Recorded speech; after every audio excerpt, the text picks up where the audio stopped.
Channel को subscribe कर लीजिए, बेल नोटिफिकेशन को ऑन कर लीजिए और अभी तक आपने टेलीग्राम चैनल ज्वाइन नहीं किया है तो उसकी लिंक डिस्क्रिप्शन में दे दी गई है, वहां से आप जाके उसे ज्वाइन कर सकते हैं। वहां पर लॉ के नोट्स और नए वीडियोस की अपडेट अपलोड कर दी जाती है, तो डिस्क्रिप्शन में जाके आप वहां से उसे ज्वाइन कर सकते हैं। आज हम बात करने वाले हैं क्रिमिनल केस ट्रायल की कि एक क्रिमिनल केस कैसे लड़ा जाता है। इसके पहले हमने सिविल केस कैसे लड़ा जाता है उसकी प्रक्रिया के ऊपर भी वीडियो बनाया था। हमारे कई व्यूवर्स की इच्छा थी कि क्रिमिनल केस ट्रायल कैसे होता है उसके ऊपर भी वीडियो बनाया जाए, तो आज हम क्रिमिनल केस ट्रायल का वीडियो लेके आए हैं। तो आइए स्टार्ट करते हैं।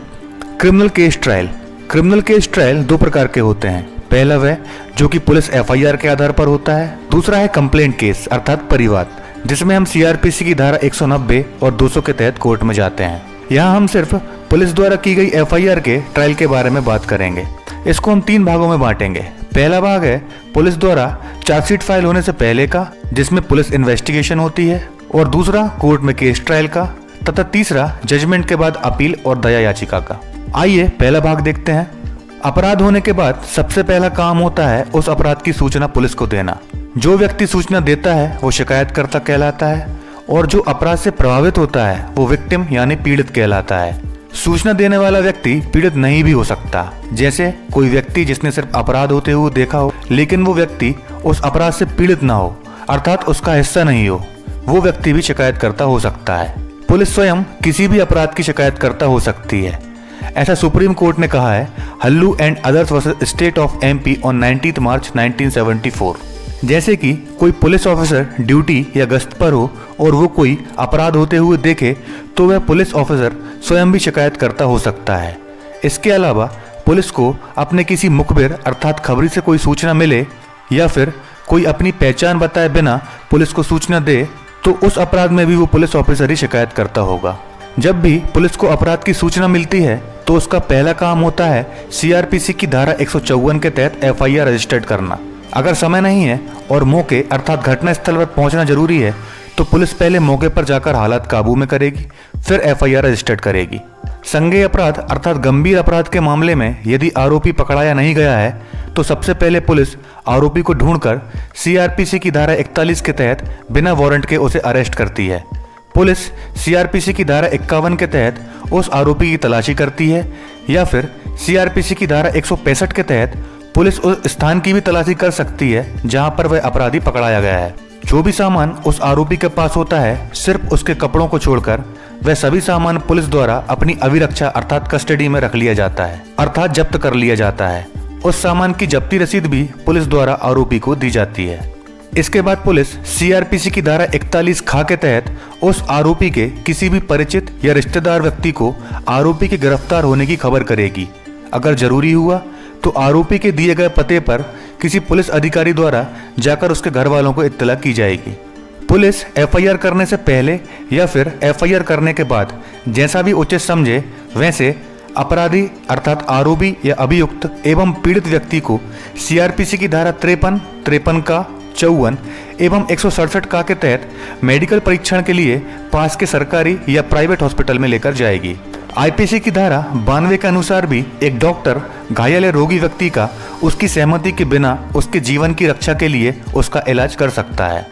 इन सब कार्रवाइयों के बाद अगर पुलिस को लगता है कि जिस धारा में केस बनता है वो धारा जमानती है या फिर पुलिस के पास आरोपी के विरुद्ध पर्याप्त सबूत नहीं है तो दोनों ही स्थितियों में आरोपी को सीआरपीसी की धारा 436 के तहत पुलिस थाने से ही जमानत पर छोड़ दिया जाएगा।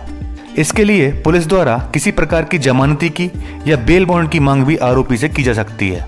लेकिन अगर अपराध गैर जमानती धाराओं में है तो सीआरपीसी की धारा 57 के तहत पुलिस आरोपी को अरेस्ट करने के 24 घंटे के अंदर मजिस्ट्रेट के सामने पेश करेगी। इसके बाद यदि पुलिस मजिस्ट्रेट से आरोपी की पुलिस कस्टडी मांगती है तो सीआरपीसी की धारा 167 के तहत यह मजिस्ट्रेट के ऊपर है कि आरोपी को पुलिस कस्टडी में भेजना है या नहीं। ऐसा सुप्रीम कोर्ट द्वारा अभी निश्चित किया गया है। Manubhai Ratilal Patel versus state of Gujarat and others on 28 सितंबर 2012। यदि आरोपी को पुलिस कस्टडी में भेजना है तो पुलिस कस्टडी 15 दिन से अधिक नहीं होगी और यदि नहीं भेजना होगा तो फिर मजिस्ट्रेट द्वारा आरोपी को जुडिशियल कस्टडी में जेल भेज दिया जाएगा। फिर आरोपी को जमानत देने की पावर मजिस्ट्रेट के पास ही होगी। लेकिन यदि मजिस्ट्रेट को लगता है कि मामला सेशन कोर्ट द्वारा विचारणीय है जैसे कि हत्या या रेप का मामला तो मजिस्ट्रेट सीआरपीसी की धारा 9 के तहत प्रक्रिया पूरी होने के बाद केस को सेशन कोर्ट के पास भेज देंगे, अर्थात सुपुर्द या कमिट कर देंगे। आरोपी द्वारा जमानत या अग्रिम जमानत लेना।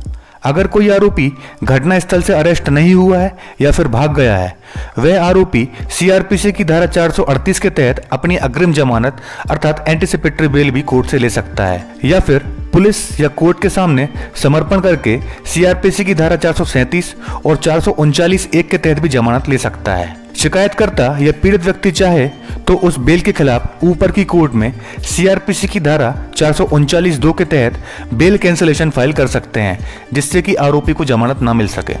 पुलिस द्वारा केस में इन्वेस्टिगेशन करना और सबूत इकट्ठा करना। ऊपर बताई गई सभी कार्रवाइयां और एफआईआर रजिस्टर्ड होने के बाद पुलिस का काम होता है कि वो केस की निष्पक्ष जांच करे और रिपोर्ट फाइल करे। केस का इंचार्ज आईओ यानी कि इन्वेस्टिगेशन ऑफिसर होता है, वही केस की जांच करता है, घटना की जगह का नक्शा बनवाता है, जरूरी कागजात और सबूत व्यक्तियों या डिपार्टमेंट से लेता है, गवाहों के धारा 161 के सीआरपीसी के बयान दर्ज करता है आदि। अगर आईओ अर्थात इन्वेस्टिगेशन ऑफिसर अपनी इन्वेस्टिगेशन में यह पाता है कि शिकायतकर्ता की शिकायत झूठी है और आरोपी निर्दोष है, तो पुलिस सीआरपीसी की धारा 169 के तहत डिस्चार्ज समरी या फॉल्स रिपोर्ट, जिसे एफआर कहा जाता है, कोर्ट के सामने फाइल करके केस को खत्म कर सकती है। ऐसे में कोर्ट चाहे तो सीआरपीसी की धारा 190(1) के तहत केस को शिकायतकर्ता या केस में किसी पीड़ित की प्रोटेस्ट पेटिशन अर्थात परिवाद पर चला सकती है। अगर ऐसा नहीं है और आरोपी के खिलाफ जो सबूत हैं और आरोपी के खिलाफ पुलिस द्वारा चार्जशीट कोर्ट में फाइल कर दी जाती है, तो फिर कोर्ट में क्रिमिनल केस ट्रायल चलता है। सीआरपीसी की धारा 167(2) के तहत पुलिस द्वारा किसी भी क्रिमिनल केस में चार्जशीट फाइल करने की समय सीमा 60 दिन या 90 दिन होती है, जो कि केस की धाराओं पर निर्भर करती है। जो केस बड़ी धाराओं में रजिस्टर्ड होते हैं अर्थात मृत्यु, आजीवन कारावास या 10 वर्ष से ऊपर की सजा के होते हैं, ऐसे मामलों में 90 दिनों में पुलिस को कोर्ट में चार्जशीट फाइल करनी होती है। बाकी अन्य धाराओं में 60 दिन में पुलिस को चार्जशीट फाइल करनी होती है। यदि पुलिस समय पर चार्जशीट दाखिल नहीं करती तो सीआरपीसी की धारा 167 और भारतीय संविधान के अनुच्छेद 21 के तहत ही आरोपी को जमानत मिलने का अधिकार प्राप्त हो जाता है। इस जमानत को डिफॉल्ट बेल भी कहा जाता है, लेकिन इस समय सीमा का नियम तभी लागू होता है जब आरोपी जेल में हो और उसकी जमानत नहीं हुई हो।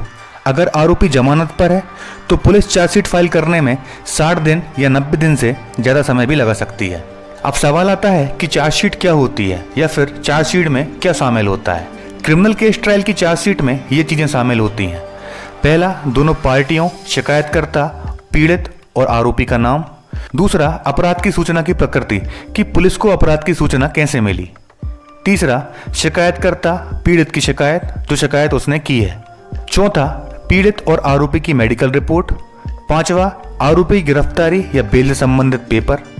सभी गवाहों के सीआरपीसी धारा 161 के बयान। आरोपी से जब्त किया हुआ सामान, घटना स्थल का नक्शा। नौवां, अन्य कोई केस से संबंधित पेपर आदि। पहले भाग में हमने देखा कि पुलिस का रोल क्या था। अब दूसरा भाग आता है कोर्ट का, जो कि होता है क्रिमिनल केस ट्रायल का। पुलिस द्वारा कोर्ट में चार्जशीट फाइल होने के बाद आरोपी पर क्रिमिनल केस ट्रायल शुरू हो जाता है। यदि चार्जशीट और बयानों को देखने के बाद मजिस्ट्रेट को लगता है कि पर्याप्त आधार नहीं है, अर्थात प्रथम दृष्टया मामला प्राइमा फेस केस नहीं बन रहा है जिस पर आरोपी के खिलाफ चार्ज लगाकर मामला आगे बढ़ सकता है, तो मजिस्ट्रेट आरोपी को सीआरपीसी की धारा 239 के तहत, सेशन कोर्ट द्वारा सीआरपीसी धारा 227 के तहत और परिवाद कंप्लेंट केस में मजिस्ट्रेट द्वारा सीआरपीसी की धारा 245 के तहत उन्मोचित अर्थात डिस्चार्ज कर दिया जाता है। यहाँ पर आप देख रहे हैं उन्मोचित अर्थात डिस्चार्ज। आपको एक और शब्द देखने को मिलेगा सीआरपीसी में, एक्विटल। एक्विटल का मतलब होता है दोष मुक्त। उन्मोचित का अर्थ है कि अभी छोड़ रहे हैं, बाद में कोई सबूत मिल गया या कोई आधार मिल गया तो फिर से केस चालू हो जाएगा।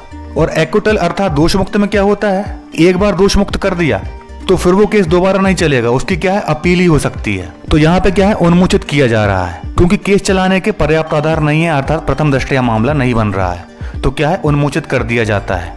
और यदि मजिस्ट्रेट को लगता है कि केस चलाने के पर्याप्त आधार हैं तो फिर ट्रायल शुरू हो जाता है। सबसे पहले आरोपी को या उसके अधिवक्ता को चार्जशीट की कॉपी दी जाती है। अगर कॉपी में कोई कमी है या चार्जशीट से संबंधित सभी दस्तावेज नहीं दिए गए हैं तो आरोपी के अधिवक्ता सीआरपीसी की धारा 207 के तहत कोर्ट के सामने आवेदन करके उन दस्तावेजों की कॉपी कोर्ट से लेते हैं या फिर चार्जशीट की कमियों को कोर्ट में बताकर ऑर्डर शीट पर लेखबद्ध करवाते हैं, जिससे कि वे बातें कल को केस के फाइनल आर्ग्यूमेंट के समय आरोपी के खिलाफ नहीं जाएं। अब सवाल आता है कि ऑर्डर शीट क्या होती है। ऑर्डर शीट वह होती है जिस पर पेशी के दिन कोर्ट में क्या कार्रवाई हुई वह सब लिखा जाता है। मतलब कि कोर्ट में पेशी के दिन जो जो प्रक्रियाएं होती हैं, जैसे कोई आवेदन दिया गया है या अन्य कोई कार्रवाई हुई है, वह सभी क्या है ऑर्डर शीट में लिख दी जाती हैं। इसके बाद आता है चार्ज फ्रेम। चार्जशीट के पेपर की कार्रवाई पूरी होने के बाद अर्थात आरोपी के अधिवक्ता को दस्तावेज चार्जशीट की कॉपी प्राप्त हो जाने के बाद चार्ज पर बहस अर्थात आर्ग्यूमेंट होते हैं। इसके लिए एक पेशी नियत की जाती है। चार्ज का मतलब होता है कि आरोपी पर धाराएं लगाना, कि किस धारा में उस पर केस बनता है और किन धाराओं में उस पर केस चलना चाहिए। इसे चार्ज फ्रेम करना कहा जाता है। अगर कोर्ट को लगे कि आरोपी पर चार्ज फ्रेम करना बनता है लेकिन पुलिस ने जो धाराएं लगाई हैं वह धाराएं सही नहीं हैं, तो कोर्ट सीआरपीसी की धारा 216 और 221 के तहत उन धाराओं को बदलकर नई धाराओं में भी चार्ज लगा सकती है। चार्ज फ्रेम किए जाने के बाद अदालत आरोपी से पूछती है कि क्या उसे अपना गुनाह कबूल है।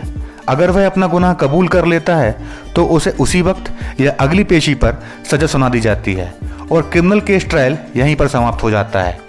लेकिन आमतौर पर आरोपी द्वारा गुनाह कबूल नहीं किया जाता और कोर्ट में आरोपी कहता है कि वह क्रिमिनल केस ट्रायल फेस करेगा। फिर उस स्थिति में केस ट्रायल शुरू हो जाता है। क्रिमिनल केस ट्रायल शुरू होने के बाद इस स्टेज पर चार्जशीट में दी गई गवाहों की लिस्ट के अनुसार भारतीय साक्ष्य अधिनियम की धारा 137 मुख्य परीक्षण एवं प्रति परीक्षण के तहत गवाहों की गवाही होती है। अभियोजन अर्थात पीड़ित पक्ष की ओर से जो गवाह होते हैं उन्हें पीडब्ल्यू प्रोसिक्यूशन विटनेस और आरोपी पक्ष की ओर से जो गवाह होते हैं उन्हें डीडब्ल्यू अर्थात डिफेंस विटनेस कहा जाता है। यह गवाह क्रमवार होते हैं, जैसे कि पीडब्ल्यू1, पीडब्ल्यू2, पीडब्ल्यू3 तथा डीडब्ल्यू1, डीडब्ल्यू2, डीडब्ल्यू3 आदि। सबसे पहले पीड़ित शिकायतकर्ता की गवाही होती है। इसके बाद कोई पब्लिक विटनेस, जैसे कि घटना के वक्त कोई चश्मदीद गवाह हो तो उसकी गवाही। इसके बाद पुलिस और डॉक्टर या फॉरेंसिक लैब वालों की जो भी केस के अनुसार दी हों उनकी गवाही होती है। और सबसे लास्ट में आईओ यानी इन्वेस्टिगेशन ऑफिसर की गवाही होती है। पहले अभियोजन पक्ष अर्थात पीड़ित पक्ष के अधिवक्ता अभियोजन पक्ष के गवाहों का मुख्य परीक्षण अर्थात चीफ एग्जामिनेशन करते हैं। इसके बाद आरोपी पक्ष के अधिवक्ता अपने क्लाइंट को बचाने के लिए अभियोजन पक्ष के गवाहों की स्टेटमेंट के बाद उनसे जिरह क्रॉस करते हैं। इसे प्रतिपरीक्षण अर्थात क्रॉस एग्जामिनेशन करना भी कहा जाता है। यहाँ ध्यान में रखने वाली बात यह है कि भारतीय साक्ष्य अधिनियम की धारा 148, 149 और 151 के तहत आरोपी के अधिवक्ता अभियोजन पक्ष के गवाहों से बिना आधार के कोई प्रश्न नहीं करेंगे जिससे कि गवाहों के चरित्र पर आंच आए या वे अपमानित हों। यदि आरोपी के अधिवक्ता ऐसा कोई प्रश्न कोर्ट की अनुमति के बगैर पूछते हैं तो यह न्यायालय की अवमानना कंटेम्प्ट ऑफ कोर्ट कहलाएगा और ऐसी स्थिति में वह मजिस्ट्रेट या न्यायाधीश आरोपी के अधिवक्ता की रिपोर्ट हाई कोर्ट या बार काउंसिल से कर सकते हैं। फिर आगे यदि अधिवक्ता के विरुद्ध कोई कार्रवाई करनी है तो हाई कोर्ट या बार काउंसिल करेंगे। इसलिए प्रतिपरीक्षण में इन बातों का विशेष ध्यान रखा जाना चाहिए। प्रतिपरीक्षण अर्थात क्रॉस एग्जामिनेशन जो आरोपी के अधिवक्ता द्वारा किया जाता है क्रिमिनल केस ट्रायल का ये सबसे अहम भाग होता है। इसी में आपके अधिवक्ता की काबिलियत देखी जाती है कि वे केस को किस प्रकार अपने अनुसार मोड़ के आरोपी को बचा सकते हैं। आरोपी पक्ष के अधिवक्ता जब अभियोजन पक्ष के गवाहों से प्रतिपरीक्षण कर लेते हैं तो इसके बाद अभियोजन पक्ष के अधिवक्ता भी आरोपी पक्ष के गवाहों से इसी प्रकार गवाही कराते हैं। यदि कोई नया तथ्य या बात बाद में कोर्ट के सामने आती है तो भारतीय साक्ष्य अधिनियम की धारा 138 के तहत फिर से गवाही कराई जा सकती है। इसे पुनः परीक्षण भी कहा जाता है।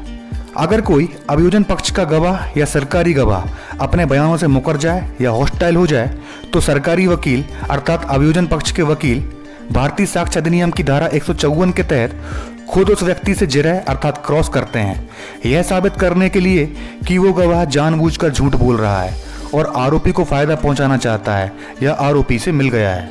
अगर कोई पीड़िता लड़की या महिला जो कि रेप विक्टिम है और उसकी किसी मजिस्ट्रेट के सामने सीआरपीसी धारा 164 के तहत बयान दर्ज हुए हैं और मामला सेशन कोर्ट द्वारा विचारणीय है तो उन मजिस्ट्रेट को भी जिनके समक्ष पीड़िता के सीआरपीसी धारा 164 के तहत बयान हुए हैं उस मजिस्ट्रेट को गवाही के लिए सेशन कोर्ट द्वारा भारतीय साक्ष्य अधिनियम की धारा 121 के तहत बुलाया जा सकता है। गवाही के दौरान शिकायतकर्ता या पीड़ित या किसी गवाह की गवाही से ये लगे कि आरोपी को गलत फंसाया गया है तो कोर्ट आरोपी को उस व्यक्ति की गवाही के बाद बरी कर देती है। जैसे कि पीड़ित पक्ष कह दे कि ये वो व्यक्ति नहीं है जिसने अपराध किया है, या कोई मेडिकल रिपोर्ट या फिर कोई सरकारी गवाह आरोपी के पक्ष में गवाही दे जाए, तो उस गवाही के बाद कोर्ट को ये लगे कि केस को आगे चलाना बेकार है, सिर्फ कोर्ट का समय ही खराब होगा, तो ऐसे में कोर्ट केस को उसी स्टेज पर जजमेंट देकर खत्म कर देती है। यदि ऐसा नहीं होता तो फिर अभियोजन पक्ष की गवाही होने के बाद आरोपी पक्ष अपने बचाव के लिए अपनी गवाही करवा सकता है, या फिर किसी और व्यक्ति की गवाही भी। इसमें वो कोई सबूत जो उसके पक्ष में हो तो उसको पेश करता है, या फिर किसी व्यक्ति या संस्था, सरकारी या गैर सरकारी संस्था को कोर्ट द्वारा बुलवाकर पेश करवा कर अपना पक्ष रखता है। दोनों पक्षों, पीड़ित पक्ष एवं आरोपी पक्ष की गवाही के बाद सीआरपीसी की धारा 314 के तहत केस अंतिम बहस अर्थात फाइनल आर्ग्यूमेंट में लग जाता है, जिसमें दोनों पक्ष के अधिवक्ता अपने पक्ष समर्थन की बातें कोर्ट के सामने रखते हैं। अगर बहस में समय लगता है तो फिर उसे अगली पेशी पर पूरा किया जाता है। ये बहस लिखित रूप में भी दी जा सकती है, जैसे अंतिम लिखित तर्क भी कहा जाता है। केस में बहस पूरी होने के बाद सीआरपीसी की धारा 353 के तहत कोर्ट द्वारा जजमेंट दिया जाता है और महानगर मजिस्ट्रेट, मेट्रोपॉलिटन मजिस्ट्रेट द्वारा सीआरपीसी की धारा 355 के तहत अगर आरोपी को बरी अर्थात दोष मुक्त कर दिया है तो ठीक है, नहीं तो फिर उसे सजा सुनाई जाती है। दोषी को सजा सुनाने के लिए तारीख नियत की जाती है। अब वो फांसी, आजीवन कारावास, सश्रम कारावास, फाइन अर्थात जुर्माना भरने, या फिर सिर्फ कोर्ट में सारा दिन खड़े रहने या अन्य किसी और प्रकार के काम करने की भी हो सकती है। अगर किसी केस में आरोपी को दोषी करार देते हुए फांसी की सजा सुनाई जाती है तो वो ट्रायल कोर्ट अर्थात सेशन कोर्ट उसके कन्फर्मेशन के लिए फैसले की कॉपी सीआरपीसी की धारा 366 के तहत हाई कोर्ट भेजती है। हाई कोर्ट सीआरपीसी की धारा 368 के तहत या तो उस फांसी की पुष्टि कर देती है या फिर फांसी को दूसरी सजा में बदल सकती है, जैसे कि आजीवन कारावास। और हाई कोर्ट बिना विलंब किए फांसी की पुष्टि या अन्य सजा के आदेश की कॉपी को सीआरपीसी की धारा 371 के तहत सेशन कोर्ट को वापस भेज देती है। जब ट्रायल कोर्ट अर्थात सेशन कोर्ट को फांसी के मामले में हाई कोर्ट से कन्फर्मेशन मिल जाती है तो वह आरोपी को फांसी की सजा सुना देती है। इसके बाद दोषी व्यक्ति हाई कोर्ट में अपील दाखिल कर सकता है कि उसे फांसी नहीं दी जाए। इसमें वो केस में अपने मजबूत पहलुओं, अपनी सामाजिक, पारिवारिक और आर्थिक मजबूरियों का हवाला देता है। लेकिन अगर फिर भी हाई कोर्ट उसकी फांसी की सजा को कंफर्म कर दे तो वो इस निर्णय की अपील करने के लिए सुप्रीम कोर्ट में जा सकता है। अपील पेंडिंग अर्थात लंबित रहने के दौरान सीआरपीसी की धारा 389 के तहत यह अपीली न्यायालय के ऊपर है, हाई कोर्ट और सुप्रीम कोर्ट के ऊपर, कि आरोपी को जमानत पर रिहा करना है या नहीं। यदि फांसी की सजा अर्थात मृत्युदंड की सजा दी गई है तो सीआरपीसी की धारा 415 के तहत अपील का निर्णय आने तक उसकी फांसी रोक दी जाती है। अगर सुप्रीम कोर्ट से भी अपील खारिज हो जाए अर्थात सुप्रीम कोर्ट फांसी की सजा को बरकरार रखे तो ट्रायल कोर्ट अर्थात सेशन कोर्ट उसे फांसी की सजा सुना देती है। अगर दोषी की सजा उम्र कैद अर्थात आजीवन कारावास या इससे कम की होती है तो फिर ट्रायल कोर्ट अर्थात सेशन कोर्ट को हाई कोर्ट से कन्फर्मेशन लेने की जरूरत नहीं है। तीसरा भाग, अपील। अगर दोषी को सजा 3 साल या इससे कम की सुनाई गई है तो आरोपी को उसी कोर्ट से बेल मिल जाती है, वरना उसको जेल जाना होता है। फिर वो ऊपर की कोर्ट में अपनी बेल अप्लाई करता है। मौत की सजा में परिसीमा अधिनियम, लिमिटेशन एक्ट, जिसे मर्यादा अधिनियम भी कहा जाता है, कि आर्टिकल 115 के तहत आरोपी के पास 30 दिन का समय होता है अपील करने के लिए, जिस दिन से उसे मौत की सजा सुनाई गई थी। और बाकी अन्य प्रकार की सजा में हाई कोर्ट में 30 दिन तथा किसी अन्य कोर्ट में 60 दिन का समय अपील करने के लिए आरोपी के पास होता है। इसी प्रकार मौत की सजा में परिसीमा अधिनियम के आर्टिकल 133 के तहत सुप्रीम कोर्ट में स्पेशल लीव पिटीशन दायर करने का समय 60 दिन होता है और अन्य अपराधों में 90 दिन। अगर आरोपी को मजिस्ट्रेट की कोर्ट से सजा मिली है तो आरोपी सीआरपीसी की धारा 374 के तहत ऊपर की कोर्ट, जो कि सेशन कोर्ट, हाई कोर्ट या फिर सुप्रीम कोर्ट जो भी हो, वहां अपील कर सकता है। शिकायतकर्ता या पीड़ित को लगे कि आरोपी को सजा कम मिली है या दोष मुक्त हो गया है तो फिर वह पीड़ित या शिकायतकर्ता भी ऊपर की कोर्ट में आरोपी को ज़्यादा सजा दिलाने की अपील सीआरपीसी की धारा 377 व 378 के तहत कर सकता है। हालांकि कुछ मामले ऐसे होते हैं जिनके तहत कोई अपील नहीं की जा सकती। ये प्रावधान सीआरपीसी की धारा 265G, धारा 375 और धारा 376 के तहत निर्धारित किए गए हैं। अगर दोषी व्यक्ति को फांसी की सजा सुनाई गई है और हाई कोर्ट तथा इसके बाद सुप्रीम कोर्ट में भी अपील खारिज हो गई है तो दोषी व्यक्ति संविधान के अनुच्छेद 161 के तहत अपने राज्य के राज्यपाल, गवर्नर और माननीय राष्ट्रपति प्रेसिडेंट के पास संविधान के अनुच्छेद 72 के तहत दया याचिका लगा सकता है। पहले राज्यपाल को फांसी अर्थात मृत्युदंड की सजा माफ करने का अधिकार नहीं था। केवल राष्ट्रपति ही फांसी की दया याचिका पर विचार करते थे।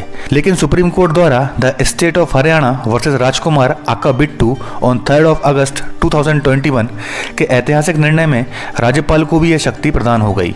पुनर्विचार याचिका रिव्यू पिटीशन और उपचारात्मक याचिका क्यूरेटिव पिटीशन। संविधान का अनुच्छेद 137 सुप्रीम कोर्ट को अपने निर्णयों पर पुनर्विचार करने तथा सुधारने की शक्ति देता है। संविधान के अनुच्छेद 133 के तहत दोषी व्यक्ति सुप्रीम कोर्ट में रिव्यू पिटीशन लगा सकता है, जिससे कि सुप्रीम कोर्ट अपने ही निर्णय पर दोबारा विचार कर सके। यदि रिव्यू पिटीशन में भी सुप्रीम कोर्ट अपना निर्णय कायम रखे और मृत्युदंड की सजा ही दे, तो फिर दोषी व्यक्ति के पास आखिरी और अंतिम उपाय यह रहता है कि वह दोषी व्यक्ति सुप्रीम कोर्ट में ही उपचारात्मक याचिका क्यूरेटिव पिटीशन दायर करे। क्यूरेटिव पिटीशन शब्द की उत्पत्ति क्योर शब्द से हुई है, जिसका शाब्दिक अर्थ उपचार होता है। उपचारात्मक याचिका में यह बताना आवश्यक होता है कि याचिकाकर्ता किस आधार पर सुप्रीम कोर्ट के फैसले को चुनौती दे रहा है। उपचारात्मक याचिका तब दाखिल की जाती है जब किसी मुजरिम की राष्ट्रपति के पास भेजी गई दया याचिका और सुप्रीम कोर्ट में रिव्यू पिटीशन दोनों ही खारिज कर दी जाती हैं। उपचारात्मक याचिका अर्थात क्यूरेटिव पिटीशन की उत्पत्ति सुप्रीम कोर्ट द्वारा Rupa Ashok Hurra versus Ashok Hurra and others on 10 April 2002 के केस में हुई। संविधान के अनुच्छेद 142 के तहत उपचारात्मक याचिका सुप्रीम कोर्ट में लगाई जाती है। यदि उपचारात्मक याचिका भी खारिज हो जाए तो फिर दोषी को फांसी की सजा से कोई नहीं बचा सकता, उसका मरना तय हो जाता है और उसके मरने के साथ ही केस क्या है खत्म हो जाता है। इन सभी प्रक्रियाओं के दौरान यदि आरोपी जमानत पर जेल से बाहर है और किसी कारण वह पेशी पर कोर्ट नहीं जा पाता, तो नीचे बताई गई सीआरपीसी की धाराओं के अंतर्गत हाजिरी माफी या स्थायी हाजिरी माफी का आवेदन कोर्ट से कर सकता है। पेशी में हाजिरी माफी। अगर आरोपी जिसका केस कोर्ट में चल रहा है वो किसी कारण से उस दिन पेशी पर नहीं आ सकता, तो वह अपने अधिवक्ता के माध्यम से सीआरपीसी की धारा 317 के तहत कोर्ट में आवेदन करके उस दिन नहीं आने का कारण देकर कोर्ट में जाने से बच सकता है।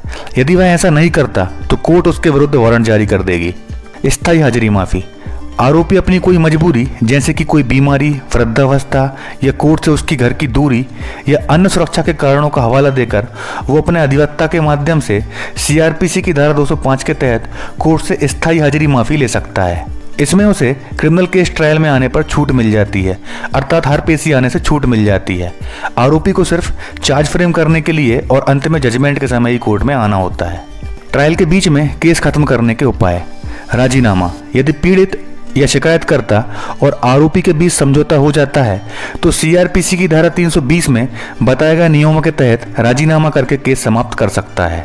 प्ली बार्गेनिंग सौदा विवाद। यदि राजीनामा नहीं होता तो सीआरपीसी की धारा 265 ख के तहत प्ली बार्गेनिंग का आवेदन देकर आरोपी अपनी सजा कम 1/4 करवाने के लिए अधिवक्ता के जरिए आवेदन कर सकता है, लेकिन यह उन्हीं अपराधों में किया जा सकता है जिनमें 7 वर्ष से कम की सजा हो। तो यहीं तक थी क्रिमिनल केस ट्रायल की प्रक्रिया। होप गाइस वीडियो आपको पसंद आया होगा। यदि इसकी पीडीएफ चाहिए तो डिस्क्रिप्शन में टेलीग्राम चैनल की लिंक दे दी गई है, वहाँ से जाके आप उसे डाउनलोड कर सकते हैं। वीडियो पसंद आया हो तो लाइक और सब्सक्राइब कर लीजिए।